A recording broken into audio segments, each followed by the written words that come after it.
Welcome, Wanderer. Damage over time is actually good in Titan Quest 2. With the power of Bleed, Burn, and Plague, we're completely melting away bosses, trash mobs, everything. My favorite part about this build is we made use of the grenade. Boom. Pop it down, throw in 2 daggers, and everything just succumbs to the damage over time. And bosses, they get absolutely eaten up. Grenade them, dagger, dagger, dagger, and then you pretty much just use your dagger whenever they're about to not have 14 stacks of damage over time. Because that's the maximum amount of stacks they can have. 14 Plague, 14 Burn, 14 Bleed. Dead. And what the fuck, a unique item, which is actually the best item ever. 3 maximum burning stacks, 3 shocked stacks, 3 shield stacks. Yep, I can definitely use that for the build. Now, you heard me mention stacks of damage over time. And in Titan Quest 2, every instance of damage over time, burn, plague, bleed, shocked, frozen, can stack up to 10 times. Unless you increase the amount of stacks. And each stack deals damage. The more stacks, the more damage. And since more stacks means more damage, you need to go for Rogue and Earth, because these two have a specific passive, Deadly Affliction and also Earth Affliction. Both of them increase the ailment amount by +2, so I can actually go up to 14. Now, how do we make our opponent bleed? And for that, we're using the Trick Shot. And in order to have the Trick Shot 100% bleed, we're going to put 6 capacity on it with 9 skill points and then enhance the ailment chance. With this, we already sit at 101%. Now, this ailment chance is reduced by the enemy's resistance, so having more than 100% is actually good. And on top, we're adding Shrapnel. Shrapnel says on hit, apply a debuff that also has bleed chance. So you're going to bleed them, and the Shrapnel over time actually bleeds them too, on top refreshing the bleed. Then we're gemming 6 divinity points into Rogue to unlock the grenade, but also our Deadly Affliction. For the grenade, you need at least 5 capacity. This will turn it into a poison grenade, and the burning ground damage from this point on will actually be poison ground damage.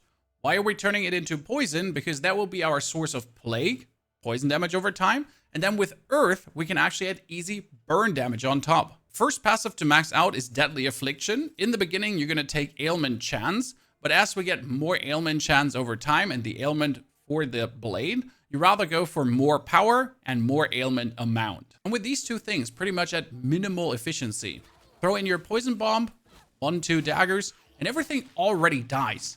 And now we're going to juice it up even further. Because in the Rogue tree, you have Preparation, which gives you more poison and physical damage. We're not looking for that though. What we want to have is Enhanced Ailment, an aura that grants more ailment chance and also more ailment power potency. Then you slam in more points for good measure to actually get some less energy reserved. 50 energy reserved is somewhat good. As soon as you have another 6 divinity, we're going to go over to the Earth tree to pump it all the way up and get yourself the Earth Affliction as well. Bring that up to 6 for the bonus ailment amount, and then up to 12, and technically for the ailment power, but it's only 5% increase, which is actually really clunking weak.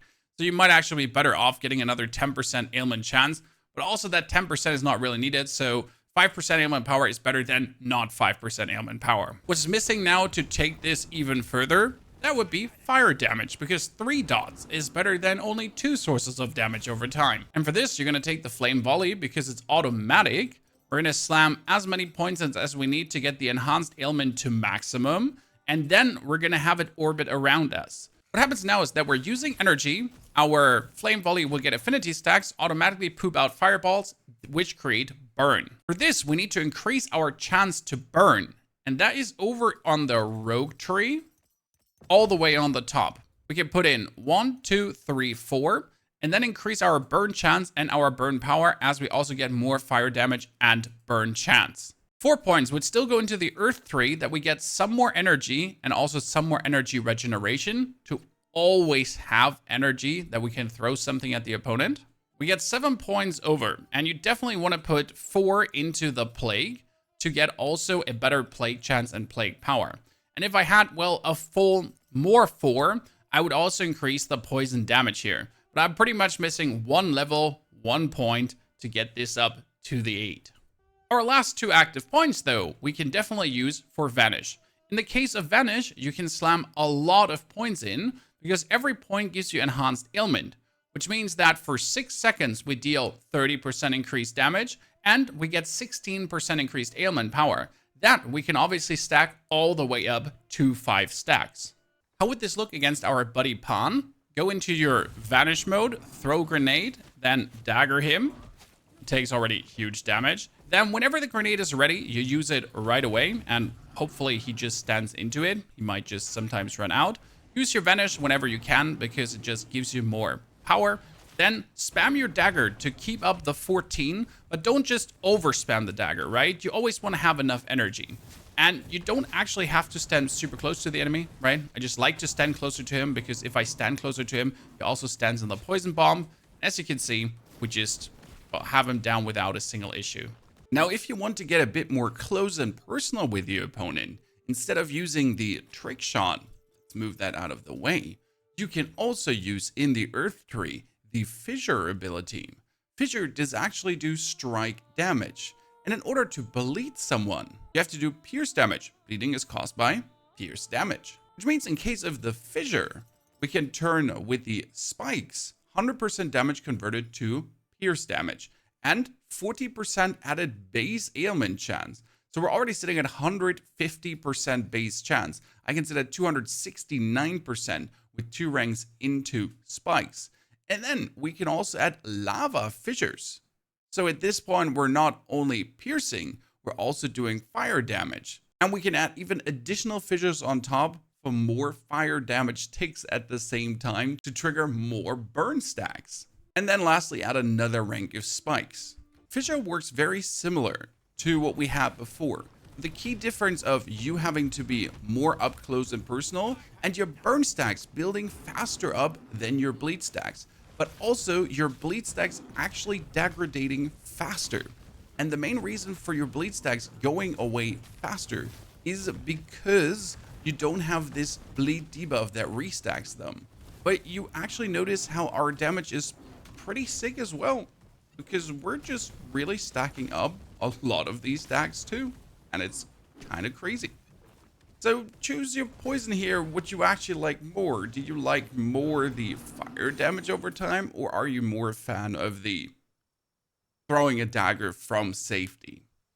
Now for your equipment, you're looking for bonus affliction stuff, increased ailment power, damage over time, increased ailment chance, increased ailment power, increased ailment duration, makes it a bit easier to stack things up, increased ailment power on your shoulders. My weapon is currently a unique one, which gives me infrequent, 15% increased damage over time. Nice. Ailment chance, duration, and power. Awesome. Generally speaking, you can also wield 2 daggers, both of them giving you ailment power. Pretty amazing as well. One dagger can, in this case, already have 20%. Mine currently has, 28%? So 2 daggers, I could have 40% ailment power and ailment chance each 20/20, being actually better than that 2-handed weapon. Stats, we slammed all into agility to get the most out of it. And if you now think, how do we get this stronger? Well, you would make the volatile cocktail obviously go maximum for the bonus fire damage and burn chance. We can max out our Vanish for the enhanced ailments, as you can also go for the Mark of Death with a poison burst, which says after you deal X damage to the enemy, it does a boom poison explosion of that damage. Works very well with our toxin distillation over here. And over in the Earth Tree, we could actually add the Ring of Flame as a bonus source of burn. Technically, instead of the Flame Volley, you could also play Ignite, which is actually more efficient, but then you have to click Ignite instead of letting the Flame Volley just do what it does. What do you say, ladies and gentlemen? Could I convince you on the ailments, or are you rather looking for an amazing Call Lightning Fire Whirlwind build? Enjoy, have a fantastic good time.